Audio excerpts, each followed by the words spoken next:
अगर आपके बच्चे की क्लास में परफॉर्मेंस डाउन है, वो चीज़ों को समझ नहीं पा रहा है, पीसीएम उसके सिर के ऊपर से निकल रहा है, इंग्लिश की वोकैबुलरीज लर्न नहीं हो रही, ज्योग्राफी में मैप्स की लोकेशन फिल करने में दिक्कत आ रही है, और भी पढ़ाई के अलावा बच्चों को मेमोरी से रिलेटेड प्रॉब्लम्स होती हैं। जैसे कुछ कहा गया कि बाहर जा रहे हो, ये सामान ले आना, फिर उसी शॉप पर जाकर आधा सामान लेकर आते, फिर घर आकर बोलेंगे मैं तो भूल गया। क्यों भूल गए?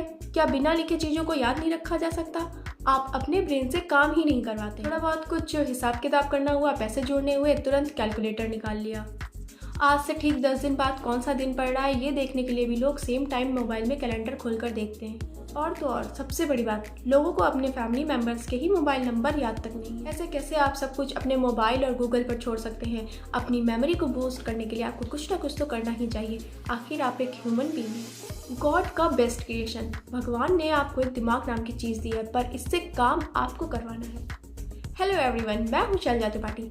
आज हम कुछ आसान से तरीकों के बारे में जानेंगे जिनसे हम अपनी और अपने बच्चों की मेमोरी पावर को बूस्ट करेंगे। मैं गारंटी के साथ कह सकती हूँ कि आपकी और आपके बच्चों की मेमोरी पावर डेफिनेटली इंक्रीज होगी। Number 1, exercise regularly. रेगुलरली मतलब रेगुलरली। आपको डेली बिना स्किप किए एक्सरसाइज करनी है। आप अपना वीकली रूटीन में चीट डे फॉलो करिए, लेकिन एक्सरसाइज करना ना भूलें। एक्सरसाइज आपको रोज करनी है। Number 2, draw diagrams and flow chart. अगर आपने कुछ नया सीखा है और आप उसको डिटेल में समझना चाहते हैं और लंबे समय तक याद रखना चाहते हैं, तो उस डेटा का फ्लो चार्ट जरूर बना लें। इससे वो आपको लंबे समय तक याद रहेगा। और अगर पॉसिबल है तो डायग्राम जरूर बनाएं। इससे आपको टॉपिक पूरी तरीके से समझ में आ जाएगा। Number 3, practice practice and practice. अगर आप किसी भी फील्ड में निपुण होना चाहते हैं तो आप जितनी ज़्यादा हो सके प्रैक्टिस करें। इससे आप कभी भी उस चीज़ को भूलेंगे नहीं, जिससे आपके ब्रेन में बार बार सेम इन्फॉर्मेशन जाएगी और आप कभी भूलेंगे नहीं। Number 4, take regular study break. किसी भी चीज़ को अपनी मेमोरी में लंबे समय तक रखने के लिए लगातार उस चीज़ को पढ़ते ना रहें। थोड़ी थोड़ी देर में एटलीस्ट 2-2 घंटे के इंटरवल पे आप ब्रेक लेते रहें। 2 घंटे पढ़ने के बाद आप 10 से 15 मिनट का ब्रेक ज़रूर लें।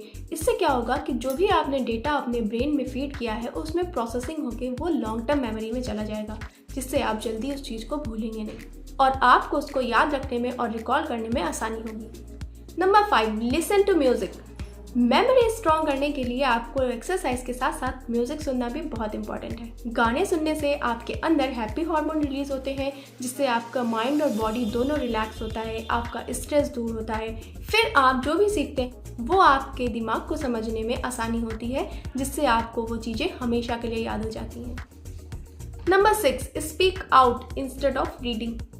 अगर आप सिर्फ नॉर्मल रीडिंग कर रहे हैं तो हो सकता है आपको देर तक ना याद रहे। इसकी जगह अगर आप बोल बोल कर पढ़ते हैं तो आपको ज़्यादा देर तक याद रहेंगी चीज़ें।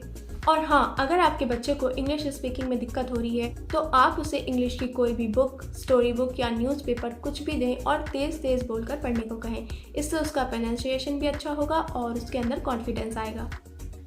ये सारे तरीके exercise, flow chart, practice, study break, listening music और याद रखने के लिए बोल बोल कर पढ़ना, सभी बड़े आसान से तरीके हैं।